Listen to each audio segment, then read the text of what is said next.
In this video, you're going to learn about the controversial plant compounds called lectins, the concerns they raise, how to safely prepare lectin-containing foods, and their surprising potential health benefits.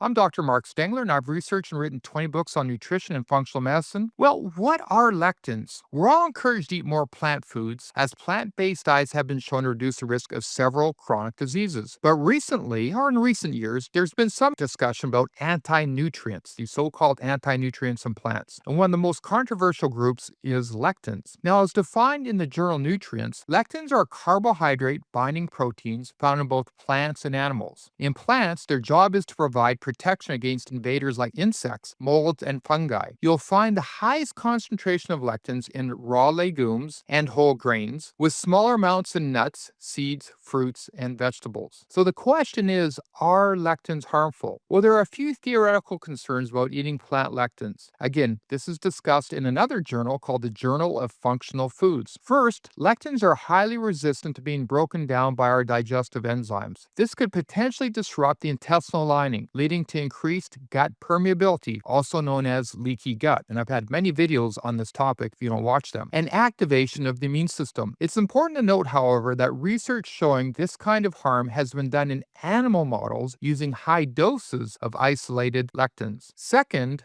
lectins can cause the clumping of red blood cells and may also block nutrient absorption. There is some concern about a potential link to autoimmunity and lectins. A study in the Journal of Immunology Research looked at 500 healthy adults and found lectin-specific antibodies in up to 15% of blood samples, which suggests lectins can pass through the intestinal wall. The study found a correlation between certain anti-lectin antibodies and rheumatoid factor. While this study suggests lectins may play a role in autoimmunity, more research is needed before we make any definite conclusions because it's so preliminary. The good news is that lectins are denatured and deactivated through common cooking methods. This is what the research shows. There have been cases of food poisoning from eating raw or inadequately cooked legumes like kidney beans, which is why proper preparation is so important. Effective methods for deactivating lectins include soaking, fermentation, autoclaving, and boiling. Interestingly, as reported in the journal Foods, recommendations for cooking beans aren't uniform. So, for example, the World Health Organization recommends soaking beans for at least 12 hours, followed by 10 minutes of vigorous boiling. The FDA recommends soaking for 5 hours, followed by 30 minutes of cooking. And Danish authorities, who are experts in this area, recommend 10 to 12 hours of soaking, followed by 30 to 60 minutes of boiling. So if you tend to have problems with legumes, then I would go with the higher cooking time, the soaking and the boiling, to deactivate, denature those lectins.